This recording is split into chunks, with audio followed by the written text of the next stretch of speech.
Presiden Prabowo Subianto melempar wacana kepala daerah kembali dipilih oleh DPRD. Alasannya, sistem ini dinilai lebih efisien dan tak menelan banyak biaya. Presiden Prabowo menyebut butuh perbaikan sistem pilkada untuk menekan tingginya biaya politik. Menurut saya, kita harus perbaiki sistem kita. Dan kita tidak boleh malu untuk mengakui bahwa kemungkinan sistem ini terlalu mahal. Betul. Dari wajah yang menang pun saya lihat lesu juga. Yang menang lesu, apalagi yang kalah. Ya, saya lihat negara-negara kita, tetangga kita efisien. Ya, Malaysia, Singapura, India. Sekali milih anggota DPRD, sekali milih, ya sudah. DPRD itulah yang milih gubernur, milih bupati. Sementara KPU merespon usulan Presiden Prabowo soal kepala daerah sebaiknya dipilih oleh DPRD. Sebagai penyelenggara pemilu, KPU menyebut hanya akan mengikuti aturan yang dibentuk DPR dan pemerintah.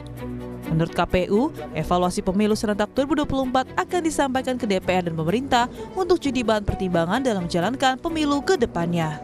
Usulan di DPRD dan seterusnya, sebagaimana juga diskursus seputar refleksi atas partisipasi yang memang turun, meskipun masih di atas 70%, ini kan dinamika pasca pilkada. Inilah pentingnya evaluasi. Nah, kami sebagai penyelenggara ini dalam konteks ini ya akan menjalankan sebagaimana aturan saja. Diskursus soal misalnya kepala daerah dipilih DPRD kan juga kita pernah mengalami. Pengamat politik sekaligus Direktur Eksekutif Indonesia Political Review, Iwan Setiawan menilai meski bisa lebih efisien dalam anggaran, pemilihan kepala daerah melalui DPRD kurang demokratis karena menghilangkan hak partisipasi politik masyarakat. Iwan juga menyebut tetap ada risiko praktik jual beli jabatan jika DPRD diberi wewenang memilih kepala daerah. Kurang demokratis menurut saya, karena pemilihan oleh DPRD itu tidak melibatkan langsung suara rakyat. Nah, keputusannya hanya berada di tangan sebagian kecil yang menjadi perwakilan. Potensi korupsinya juga tinggi. Karena proses pemilihan di DPRD itu rentan terhadap praktik suap dan jual beli jabatan. Pilkada 2024 pertama kalinya digelar serentak di 415 kabupaten, 93 kota, dan 37 provinsi di Indonesia. Berdasarkan data Kementerian Keuangan, jumlah anggaran disiapkan untuk Pilkada serentak 2024 mencapai 37,52 triliun rupiah yang bersumber dari APBD masing-masing daerah dan APBN. Tim Liputan, Kompas TV.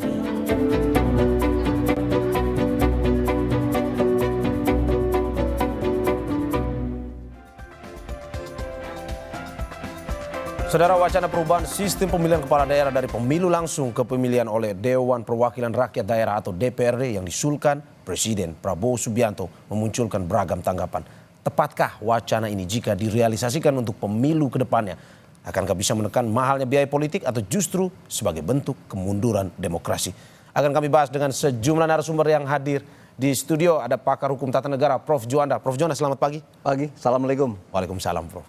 Dan juga melalui sambungan Zoom bersama kita ada juru bicara Partai Gerindra, Andre Rosiade. Selamat pagi, Bang Andre. Oke, masih menunggu kehadiran Bang Andre melalui sambungan Zoom. Juga Ketua DPP PDIP, Jarod Saiful Hidayat. Selamat pagi, Pak Jarod. Selamat pagi. Assalamualaikum, Pak. Waalaikumsalam. Selamat pagi, Bapak-Bapak. Ini diskusinya terkait polemik Presiden usulkan kepala daerah dipilih oleh DPRD nih, Prof. Tapi sebenarnya pertanyaan pertama langsung harusnya ke Bang Andre. Cuman karena Bang Andre masih belum hadir, saya ke Pak Jarod. Pak Jarod, kalau kata Ketua DPP, rekan Anda, Pak Ganjar Pranowo, ojo ke susu katanya. Jangan terburu-buru, harus ada evaluasi terkait polemik atau usulan ini. Ini sebenarnya ojo ke susu ini, jangan terburu-buru ini, sikap PDIP setuju tapi masih perlu pertimbangan atau menolak sama sekali? Ya, baik Mario, Prof. Sekarang partai lagi melakukan kajian secara mendalam Ya. terhadap wacana Ya. yang disampaikan oleh Presiden Prabowo Subianto Ya. terkait dengan pemilihan kepala daerah melalui DPRD. Kami mempunyai badan yang namanya Badan Riset dan Analisis Kebijakan yang sekarang sudah 1 bulan yang lalu untuk melakukan kajian secara mendalam. Karena memang di dalam melakukan kajian ini kita tidak bisa gerusa-gerusu ya, tidak boleh terburu-buru karena ini menyangkut ya masa depan rakyat di daerah, masa depan bangsa Indonesia ke depan. Kita juga melihat bahwa sistem demokrasi kita itu memang harus kita evaluasi secara menyeluruh. Berbagai macam kelemahan-kelemahan yang kemarin terjadi. Mulai dari pemilu 2024, pileg dan pilpres, dilanjutkan dalam beberapa bulan kemudian, 10 bulan kemudian ada pilkada secara serentak.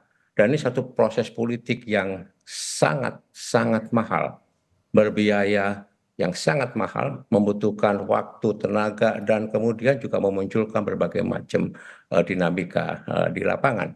Maka ini perlu dievaluasi secara mendalam. Berarti Pak Kita Jarod, juga pernah posisi melakukan- PDIP saat ini berada di tengah ya, tidak menolak secara langsung tapi juga tidak menyetujui, harus ada evaluasi mendalam ya. Terutama terkait dengan Ya. pembiayaan politik yang mahal itu Pak Jarod. Oh ya, masalah biaya politik yang mahal itu kan sebetulnya Mario itu kan relatif ya. Mahal itu berapa, tidak mahal itu berapa. Ya. Tapi kan bukan itu tujuannya. Di dalam pilkada tujuannya adalah satu proses demokrasi kita bisa menghasilkan pemimpin yang benar-benar punya integritas, punya kapasitas, dan sebagai teladan untuk bisa mewujudkan keadilan sosial bagi seluruh rakyat Indonesia. Bukankah sistem demokrasi kita itu harus berlandaskan kepada ideologi Pancasila? Betul. Ya, di dalam ideologi Pancasila itu jelas, sila keempat dan sila kelima, bahwa dasar demokrasi kita, terutama dalam pilkada, adalah dasar demokrasi yang bermusyawarah melalui sistem perwakilan untuk mewujudkan keadilan sosial bagi seluruh rakyat Indonesia. Jadi bagi PD Perjuangan, pilkada itu adalah satu proses ya, sebagai satu sarana untuk menghasilkan seorang pemimpin yang mampu ya mewujudkan tujuan Indonesia Merdeka, Ya. khususnya sila kelima dari Pancasila. Oleh sebab itu, mahal tidaknya itu relatif. Ya. Oleh karena itu, kita juga prihatin kemarin di dalam pilkada itu kenapa kok mahal? Karena ternyata kita tidak bisa menyalahkan rakyat. Kita sendiri harus introspeksi. Pemerintah selama ini kebijakannya adalah kebijakan yang sifatnya populis. Ya. Dan rakyat itu diajak atau dirayu untuk mendapatkan sesuatu. Misalnya dengan BLT. Oke. Dengan bansos. Oke, Pak Jarod. Pilkada kemarin itu guyuran bansos luar biasa, terutama pada kandidat-kandidat tertentu yang sudah didesain oleh ya rezim Ya, ya, sebelum oke. ya Oke. oleh Kipres misalnya begitu ya. Nah, ini luar biasa. Ini terjadi di Jawa Tengah misalkan, di Sumatera Utara, biayanya betul sangat mahal. Oke. Kenapa? Biayanya sangat mahal ya Karena- Pak Jarod ya. Ya, Oke, Prof Juanda, ini menarik bahwa PDIP pada akhirnya dari kata Pak Jarod sendiri belum punya sikap yang pasti menolak atau tidak. Tapi sebenarnya kalau dari sisi aturan tata negaranya melihat bahwa pada akhirnya ini kita kembali ke sistem pilkada sebelumnya pada Orde Baru. Apakah betul ini akan dilakukan seperti itu atau bagaimana, Prof? Ya, sesuai dengan porsi saya. Ya. Pertama, saya mau melihat dan mengingatkan kita kembali bahwa dalam bernegara ini kan ada sebuah aturan main, Ya. yaitu konstitusi ya, dan undang-undang tentu asas-asas penyelenggaraan pemerintahan yang baik. 3 hal itu perlu kita ingat. Ya. Nah, dalam konteks konstitusi pasal 2 ayat 1 Ya. jelas mengatakan di situ kedaulatan rakyat ya itu dipegang oleh siapa? Oleh rakyat. Berdasarkan apa? Berdasarkan undang-undang dasar. Ya. Nah, kalau kita lihat undang-undang dasarnya di dalam pasal 18 jelas sudah mengatur tentang soal bagaimana mekanisme siapa yang berhak misalnya memilih. Tetapi di situ memang secara tersurat tidak ditulis siapa, apakah DPRD atau rakyat. Oke, terminologi kata demokrasinya tidak di bias situ, berarti ya? Gubernur, bupati, wali kota Ya. sebagai kepala pemerintahan di daerah kabupaten, provinsi, kabupaten, kota tadi dipilih secara demokratis. Demokratis ya. Nah, demokrasi di sini ada dua memang secara teoretikal. Pertama adalah bentuknya langsung, yang kedua adalah tidak langsung. Tidak langsung. Nah, persoalannya ya esensi yang kita ingin bahas, ingin kita ingatkan melalui konstitusi adalah ada kedaulatan rakyat di situ. Jangan lepas, jangan kita mencabut kedaulatan rakyat.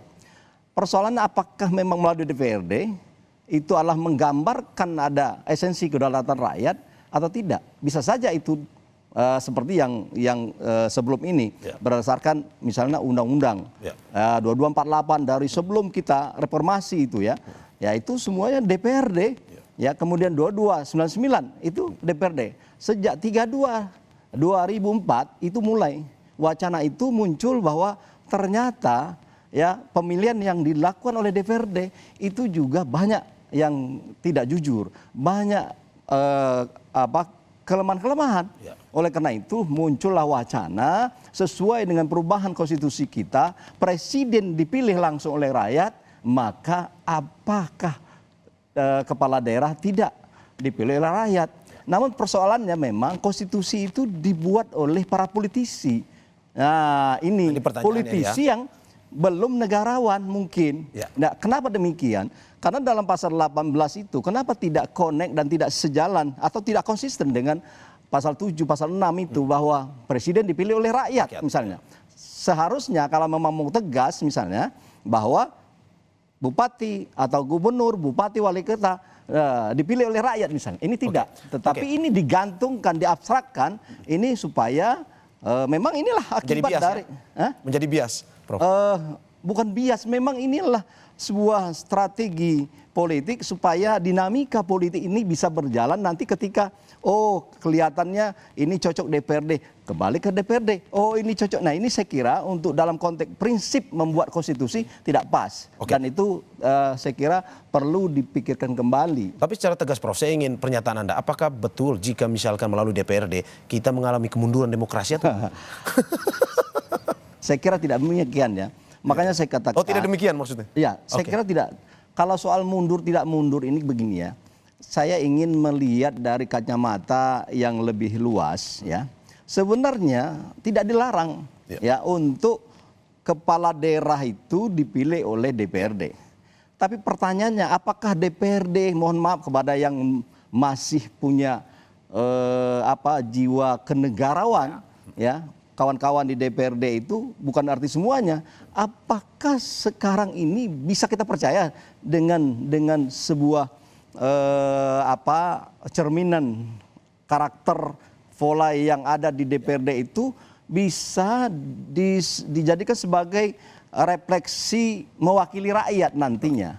Sebab saya juga sudah meneliti tentang ini ya, salah satunya di disertasi saya di Unpad dulu tahun 2004 ya, ternyata pemilihan kepala daerah itu waktu itu saya lihat ya, enggak tahu sekarang, tapi saya lihat masih juga tidak berubah ya.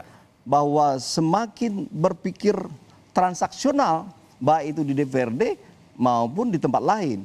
Nah, ini yang saya khawatirkan ketika misalnya DPRD ini misalnya wacana ini adalah bergulir, tidak salah sebenarnya Pak Prabowo itu ya, tetapi perlu dievaluasi secara komprehensif oleh kita bersama. Apakah oleh akademisi, oleh pakar-pakar yang lain, praktisi dan sebagainya, termasuk politisi semuanya. Ini semuanya sebenarnya akibat dari saya harus mengatakan bahwa belum berfungsinya partai politik dalam mengembangkan fungsi dan tugasnya. Itu sebenarnya berarti dalam konteks ini harus kita lihat secara komprehensif bahwa kalau kita mau memikirkan dan membahas soal bagaimana pemilihan kepala daerah yang benar, kita juga harus menyerempet berpikir dan membahas soal bagaimana partai politik itu sendiri. Oke, Prof, saya ke Pak Jarod lagi. Pak Jarod, ini kata Prof Juanda, sistemnya ini tidak sebenarnya menunjukkan kemunduran demokrasi. Tapi dari PDIP sendiri bagaimana sebagai penjaga gawang demokrasi? Bagaimana melihat ini? Apakah ini ada kemunduran demokrasi jika kembali ke DPRD sebenarnya? Kok maju mundur kita ya? Jadi begini tadi, betul Prof. Juwanda tadi, sebetulnya salah satu akar persoalannya adalah apakah kita mampu membangun ya partai politik yang sehat dan kuat. Karena ya partai politiklah yang sebetulnya ya menjadi pilar utama demokrasi, Betul. termasuk di dalam pilkada. Betul.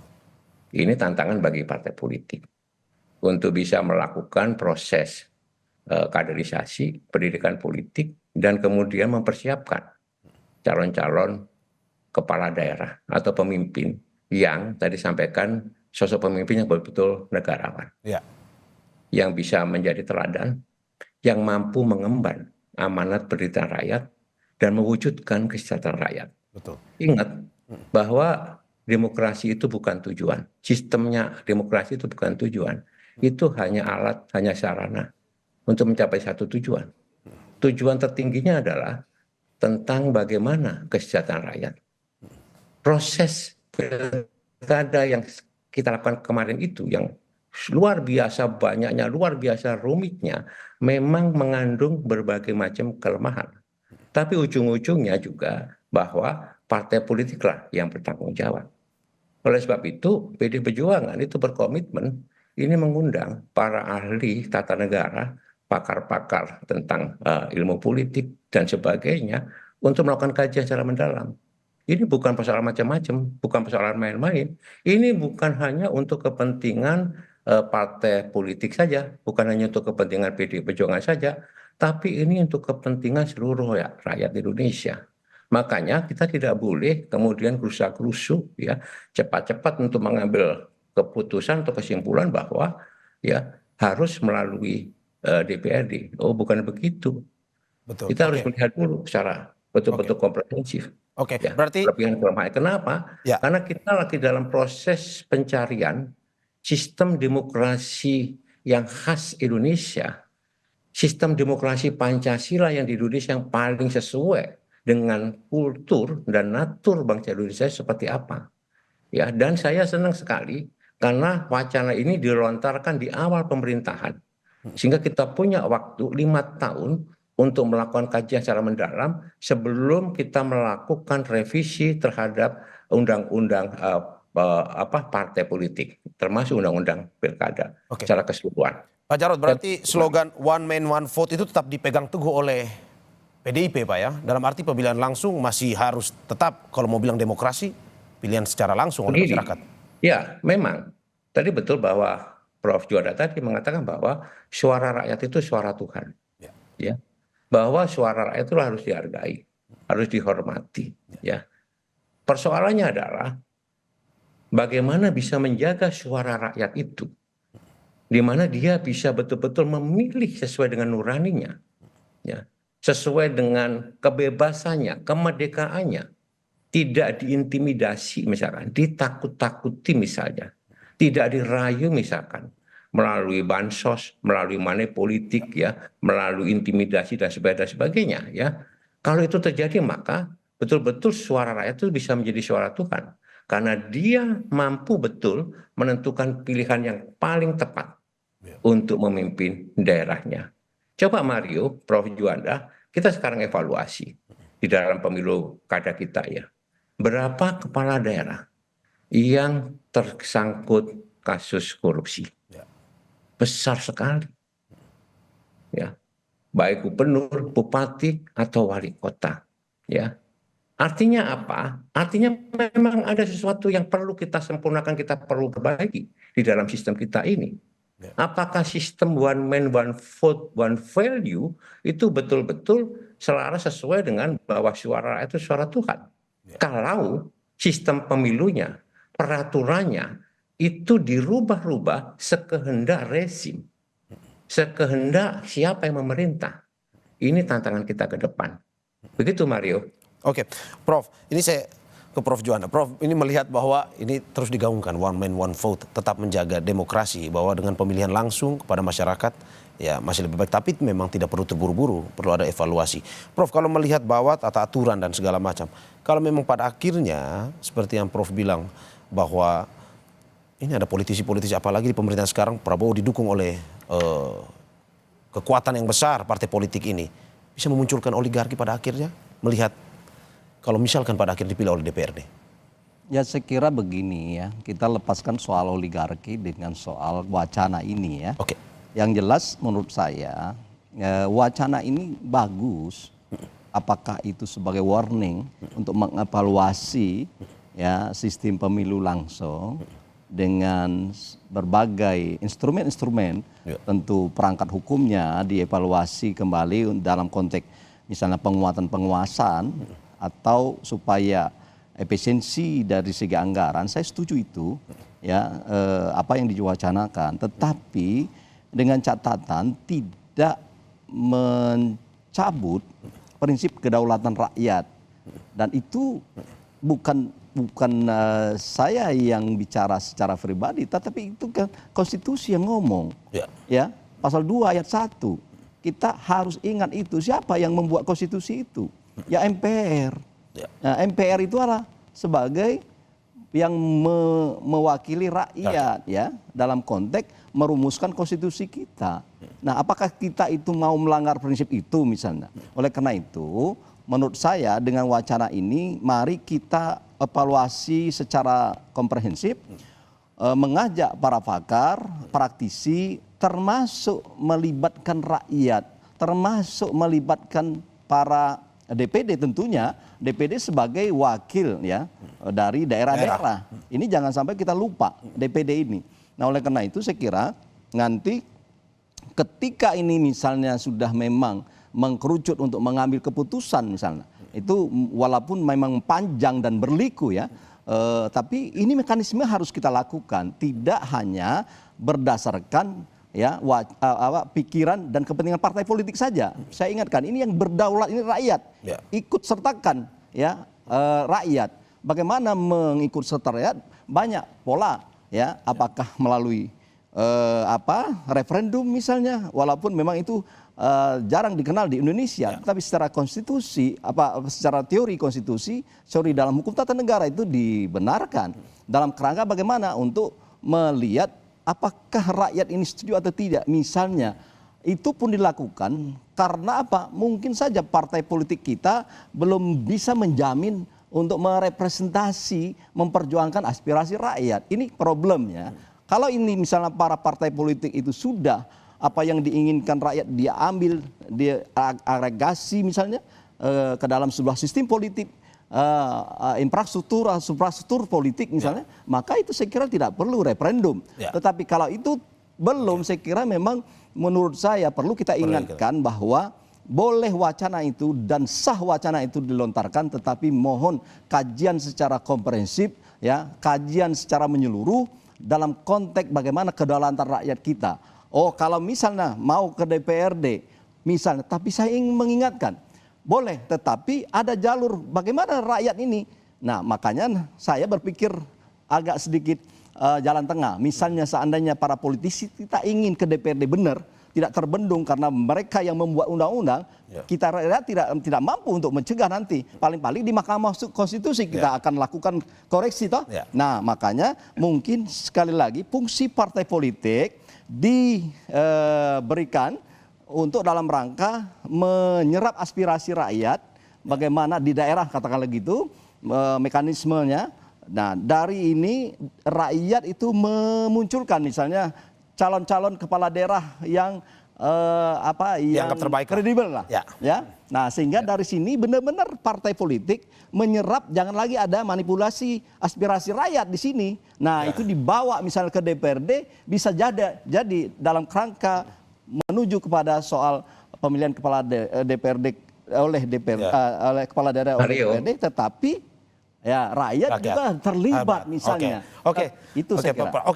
Ini saya Pak Jarod terkait dengan benarkah sebenarnya pertanyaan ke Prof. Juanda tadi, apakah betul ini merupakan sebuah solusi bagi pilkada yang mahal, ataukah sebenarnya terkait dengan oligarki? Tapi sebelum Pak Jarod menjawab, kita saksikan jeda yang akan lewat berikut. Terima kasih masih di Sapa Indonesia Pagi bersama saya Mario Carong dan juga dua narasumber saya. Ada pengamat tata negara Prof. Juanda dan juga melalui sambungan Zoom ada Ketua DPP PDIP Jarod Saiful Hidayat. Kita ke Pak Jarod lagi. Pak Jarod, ini melihat saat ini misalkan digaungkan, diwacanakan terkait dengan pemilihan melalui DPRD. Di saat Presiden Prabowo sendiri didukung oleh belasan partai, kekuatan yang besar misalkan. Dalam arti bahwa apakah memang cocok untuk diaplikasikan saat ini, wacana itu disetujui saat ini atau bagaimana menurut Anda? Iya, oleh karena itu kan tadi disampaikan, saya sampaikan perlu kajian secara mendalam dan komprehensif. Misalkan terkait dengan indeks demokrasi di masing-masing wilayah. Kalau ini langsung diberlakukan, ya seperti Jakarta kemarin misalnya, PD Perjuangan sendiri loh. Diusung oleh partai yang punya seat itu hanya PD Perjuangan, didukung oleh beberapa partai yang non seat ya, dikeroyok ya oleh oligarki ya yang disebut dengan Kim Plus itu, ternyata menang kita. Artinya suara rakyat memang menghendaki Mas Pram dan Bang Dul untuk bisa memimpin DKI Jakarta. Ini menandakan benar bahwa kedaulatan itu ada di tangan rakyat. Dan rakyat Jakarta sudah cerdas. Rakyat Jakarta sudah tidak bisa diintimidasi, ya, tidak bisa ditakut-takutin, gitu ya. Penyelenggara juga begitu karena pengawasannya juga sangat ketat di Jakarta. Jakarta berarti kalau menurut hemat saya indeks demokrasinya tinggi. Ini perlu tetap ya dipilih melalui kedaulatan rakyat. Berarti kalau PDIP ada merasa daerah-daerah yang mungkin masih belum sih. Pak Jarod, PDIP merasa lebih dikeroyok lagi dong kalau misalkan pilkada dari DPRD. Oh iya, kalau misalkan ini melalui DPRD gitu ya, ini bisa PDI Perjuangan gitu yang selama ini ya pasti dikeroyok. Kenapa? Ya, karena kita tetap ketika ya menentukan pilihan ya mengajukan pilihan, mengajukan calon itu melalui proses yang sangat ketat. Dan mengacu kepada ideologi partai gitu ya. Jadi kita sadar kok bahwa tapi kita selama ya berjuang untuk ya mewujudkan keadilan sosial dan untuk menegakkan kebenaran, PDI Perjuangan tidak pernah takut karena rakyat juga punya hati, rakyat juga punya nurani, rakyat juga punya satu wisdom ya bisa menentukan siapa yang baik dan siapa yang kurang baik. Oleh sebab itu ya sekali lagi wacana ini perlu betul-betul dilakukan kajian secara mendalam. Itu yang pertama. Yang kedua, Mario, Badan Pengkajian MPR itu ada Prof. Juanda ya. Periode yang lalu itu juga melakukan kajian secara mendalam tentang penguatan pelaksanaan sistem demokrasi Pancasila, termasuk juga mengevaluasi pelaksanaan pemilu kada. Oleh sebab itu kita harus teruskan dan kita masih punya waktu yang sangat panjang di DPR untuk melakukan penyempurnaan terhadap pelaksanaan demokrasi kita. Gitu Mario. Oke, ini barusan terhubung dengan kita anggota Dewan Pembina Perludem Titi Anggraini. Selamat pagi Mbak Titi. Selamat pagi Mas Titi. Mario, Prof. Juanda dan Pak Jarod. Selamat pagi. Ini diskusinya sudah hangat dari tadi. Ini kita langsung saja Mbak Titi. Mbak Titi melihat wacana pemilu atau pilkada daerah dipilih oleh DPRD. Menurut Anda ini kemunduran demokrasi atau tidak sebenarnya? Iya, ini sebenarnya kan wacana lama ya Mas Mario ya, yang selalu muncul ketika menjelang pergantian kekuasaan atau terjadinya pergantian kekuasaan. Jadi terlihat kecenderungan kalau kekuasaannya baru, ada upaya untuk mengganti sistem pemilihan langsung dengan sistem tidak langsung. Itu kan pernah terjadi di 2014 ya, dan implikasi politiknya sangat besar pada waktu itu. Protes warga dan juga penolakan secara massal oleh masyarakat. Sampai akhirnya terbit Perpu nomor 1 tahun 2014 dan menjadi Undang-Undang nomor 1 tahun 2015. Mestinya kita semua belajar ya, masyarakat itu sensitif kalau berkaitan dengan mengambil yang menjadi hak mereka, terutama terkait dengan memilih pemimpin. RUU Pilkada yang ramai pada tanggal 21 Agustus dan kemudian 22 Agustus batal diparipurnakan, itu kan juga berkaitan dengan hak, bagaimana mendapatkan alternatif pilihan yang lebih beragam. Jadi saya kira terlepas dari kemudian pemilihan oleh DPRD dipandang sebagai opsi yang juga demokratis, tetapi situasinya adalah masyarakat sudah menunjukkan banyak sekali sikapnya tentang mereka ingin mengakses pemilihan secara langsung dalam penyelenggaraan pilkada, baik pada peristiwa di 2014 ataupun ketika hendak dilakukan revisi Undang-Undang Pilkada pada 21-22 Agustus 2024. Itu yang pertama. Yang kedua, dinamika ketatanegaraan kita sesungguhnya sudah menuju pada taraf untuk memperbaiki dan memperkuat konsolidasi demokrasi. Ada putusan Mahkamah Konstitusi nomor 85 tahun 2022 ya, putusan yang terakhir di mana Mahkamah Konstitusi mengatakan bahwa pilkada adalah pemilu. Oleh karena itu yang perlu dilakukan bagaimana menyelenggarakan pilkada sesuai dengan asas luber, jurdil dan juga diselenggarakan oleh penyelenggara pemilu yaitu KPU, Bawaslu, DKPP. Dan di sana Mahkamah Konstitusi melalui putusan 85 tahun 2022 itu menekankan tentang bagaimana kita menata agar pemilihan langsung ini betul-betul mengarah kepada demokrasi substansial.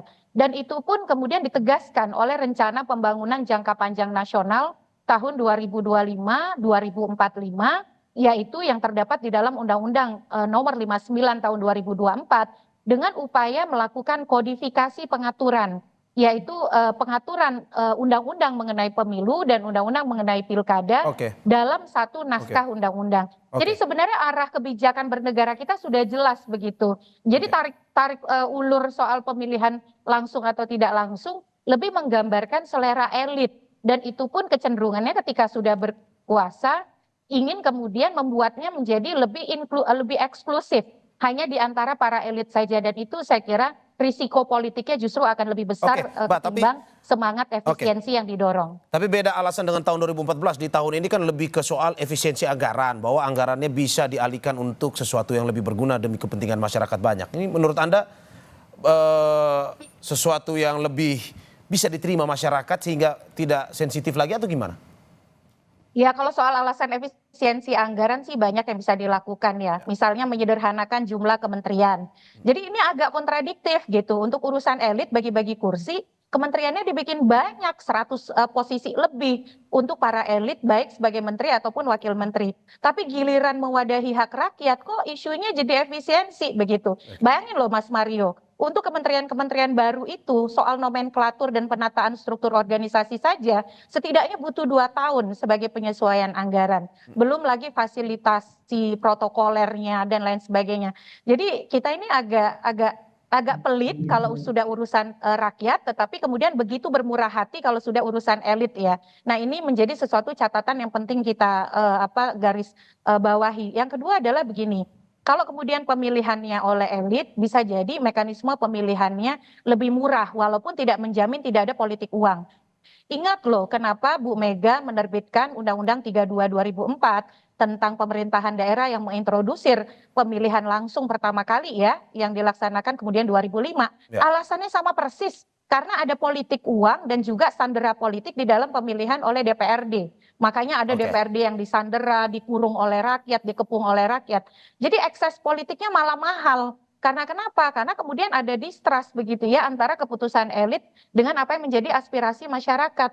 Dan ujung-ujungnya harus keluar lagi uang untuk menangani ekses-ekses yang kemudian tidak dikehendaki tersebut. Jadi valuasi ekonominya jangan hanya dilihat dengan memfasilitasi hak rakyat yang itu kedaulatan berada di tangan rakyat. Itu tidak boleh lupa. Kekuasaan itu bukan jatuh dari langit, bukan hadiah. Tetapi diberikan karena adanya kontrak sosial, mandat dari rakyat. Itu yang juga harus dipahami ya, dan suara rakyat juga harus didengar, Mas Mario. Prof, ini melihat bahwa katanya pemilihan lewat DPRD ya juga sama saja. Politik uang pun terjadi, transaksi politik uang pun terjadi. Dari pengamatan Anda seperti itu? Ya benar. Ya. Saya kira tepat itu. Makanya dalam konteks demokrasi ini ya bukan masalah DPRD atau tidak DPRD rakyat ya. Nah esensi dari bahasanya Mbak Titi kan demokrasi substansial. Saya dengar di mana-mana beliau itu mencanangkan itu. Saya setuju itu bahwa yang kita inginkan sebenarnya saya tidak alergi dengan ada wacana ke DPRD asal tadi saya kutip ya Mbak Titi ya, asal demokrasi substansialnya terpenuhi gitu loh. Nah, caranya bagaimana? Nah, caranya tentu tetap melibatkan rakyat. Mekanisme pelibatan rakyat dalam konteks untuk pemilihan kepala daerah tetap dilakukan. Kalaupun ini nanti tidak terbendung karena ini persoalan dorongan politik dan kepentingan elit politik sehingga regulasinya berubah menjadi DPRD, saya selalu mengingatkan dan kita ingat kepada soal konstitusi. Sebagaimana yang saya sebutkan tadi kan. Betul. Nah, oleh karena itu soal efisiensi oke, tetapi jangan melanggar prinsip kedaulatan rakyat. Yang kedua, ya, apakah menjamin misalnya DPRD ini yang sekarang sudah mencerminkan persoalan aspirasi rakyat nanti diagregasi oleh DPRD misalnya. Nah, saya melihat belum itu. Kalau belum, ya bagaimana caranya? Kalau mau ke DPRD, apakah menjamin bahwa itu tidak ada politik uang sebagaimana transaksi segala macam itu?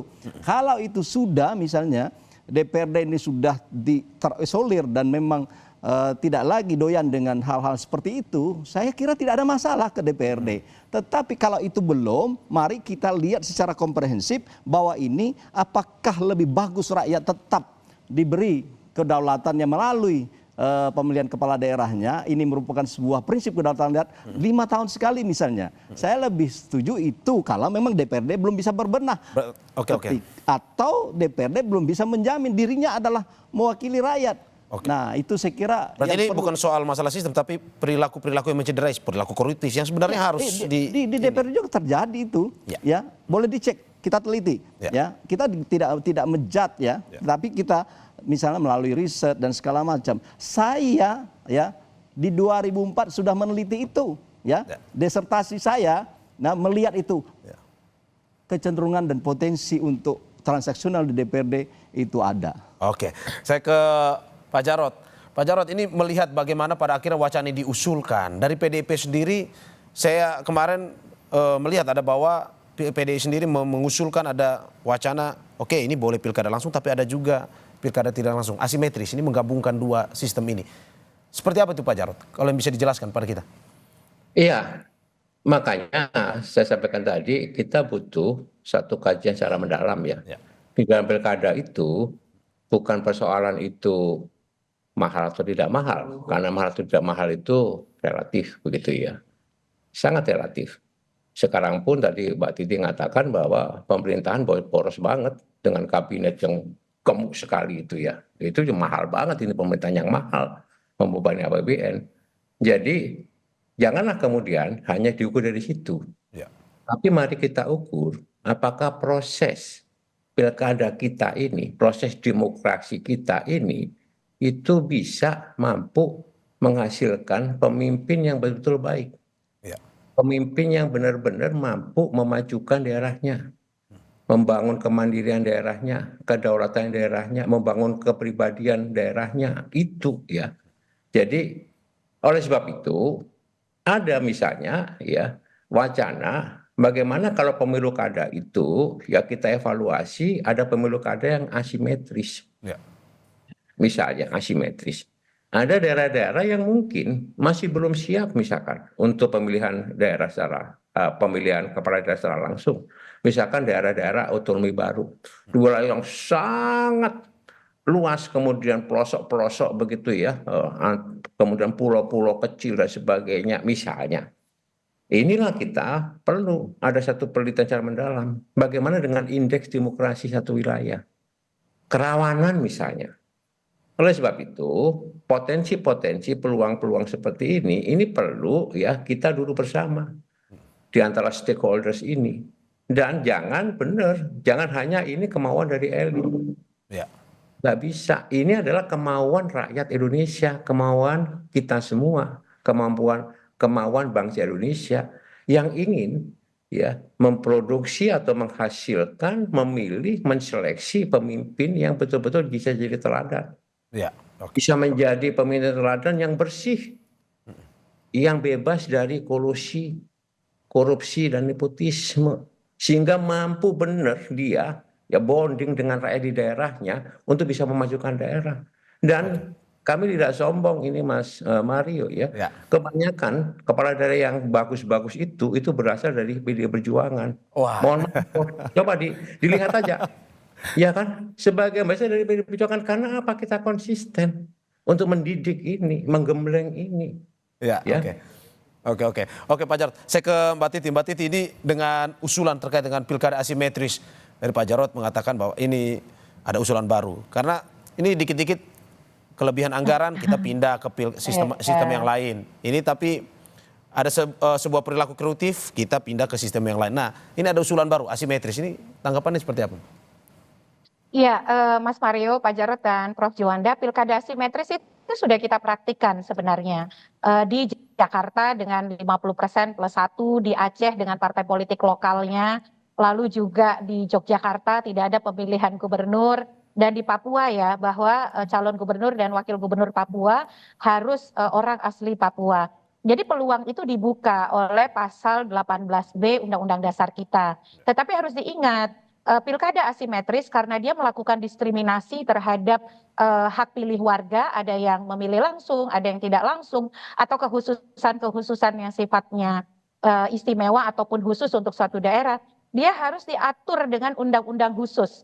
Jadi undang-undang di Jakarta itu kan ada undang-undang nomor 2 tahun 2024. Di Aceh ada undang-undang nomor 11 tahun 2006. Lalu kemudian di Papua ada undang-undang nomor 21 tahun 2001. Jadi kita harus inventarisir mengapa sebuah daerah harus mendapatkan perlakuan khusus atau istimewa. Dan itu memang parameternya harus betul-betul terukur. Jangan sampai begini, orang berdemokrasi didiskriminasi hanya karena misal anggapan indeks pembangunan manusianya rendah, lalu literasinya rendah. Apakah orang miskin tidak boleh berdemokrasi? Sebenarnya harus dievaluasi itu partai politiknya nih Pak Jarod. Kalau partai politiknya tidak menyuap pemilih, betul-betul melakukan pendidikan politik, menegakkan demokrasi sesuai fungsinya, pasti kemudian tugas mengakselerasi kualitas literasi politik dan literasi digital juga pasti akan lebih baik begitu. Sebagai contoh ya, masyarakat makin cerdas. Mereka tidak bisa dipaksa memilih sesuatu yang tidak sesuai keinginan mereka. Makanya di Pilkada 2024 itu ada tren tingginya angka suara tidak sah. Mereka punya otonomi politik tuh. Walaupun memilih adalah hak, mereka datang ke TPS, tapi kalau mereka tidak setuju dengan calonnya, walaupun calonnya hanya ada 2, mereka kemudian memilih dengan suara tidak sah. Nah ini jadi evaluasi nih untuk partai. Ayolah partai berbenah, lakukan fungsi dengan baik. Kalau fungsi partai betul-betul berjalan, mau dipilih oleh DPRD, mau dipilih langsung, masyarakat pasti kemudian akan mengerti. Nah bedanya sekarang antara maunya pemilih dengan maunya partai, sering antara langit dan bumi begitu ya. Kita perhatikan saja nih. Partai-partai yang berkoalisi besar, bahkan ada calon yang diusung 13 partai, ternyata tidak dipilih juga oleh pemilih. Artinya kan ada keterputusan aspirasi itu. Nah jadi itu yang menurut saya hulunya justru adalah pembenahan partai politik, demokratisasi partai politik dan juga praktik demokrasi internal di partai politik. Oke Mbak Titi, saya ke Prof. Juwanda, closing statement Prof. Ini melihat wacana masih terus digulirkan. Tapi kalau misalkan sedikit-sedikit pindah sistem, sedikit-sedikit ganti sistem, dan juga tadi ada usulan sistem asimetris yang digaungkan. Ini pada akhirnya dari ketatanegaraannya sendiri, apakah kita perlu pada akhirnya, karena kan tadi secara undang-undang dasar, itu pemilihan gubernur, wakil gubernur, dan kepala daerah itu dipilih secara demokratis. Ya. Apakah perlu kita, ini dalam Ini closing usulan? statement ya. Ya. Pertama saya tegaskan lagi bahwa ya demokrasi itu kan ada 2. Ya. Langsung tidak langsung. Ya. Berdasarkan pasal 18 ayat 4 yang sekarang berlaku, itu kan kata tidak ada langsung tidak langsung. Yang penting adalah demokratis. Demokrasi. Oke. Nah artinya itu DPRD melalui pemilihan DPRD itu sah. Rakyat itu sah. Prinsip kedaulatan rakyat itu terwakili. Nah pertanyaannya, apakah DPRD, wacana ini ke DPRD, apakah memang adalah mewakili rakyat, aspirasi rakyat, sebagaimana yang sebelumnya Mbak Titi sudah saya sampaikan juga soal berbenahnya fungsi partai politik misalnya. Nah, oleh karena itu ini semua harus kita evaluasi, kaji ulang secara mendasar. Nah, oleh karena itu saya kira yang penting adalah bagaimana ini akan supaya tadi terjawab pertanyaannya.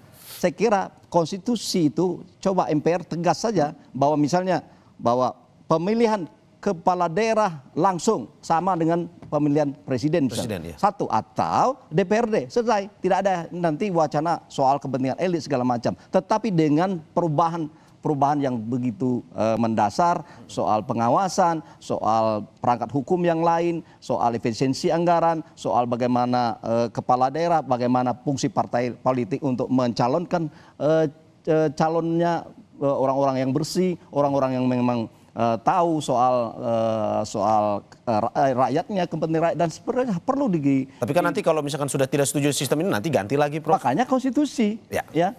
Nah, tinggal masalahnya saya tidak yakin MPR itu mau merubah pasal 18 itu dengan tegas, misalnya kepala daerah, misalnya DPRD, maunya begitu mungkin, tapi kalau untuk rakyat tidak. Saya kira adalah semua ini masih sah secara konstitusional, tetapi untuk supaya tidak mencederai kedaulatan rakyat perlu kita kaji nanti secara mendasar dan secara komprehensif. Oke, terima kasih pengamat tata negara Prof. Juanda atas apa yang disampaikan. Begitu juga yang tersambung dengan Zoom bersama kita ada Ketua DPP PDIP Jarod Saiful Hidayat dan juga anggota Dewan Pembina Perludem Titi Anggraini. Terima kasih Bapak Ibu atas waktunya pada diskusi hari ini. Sehat-sehat selalu.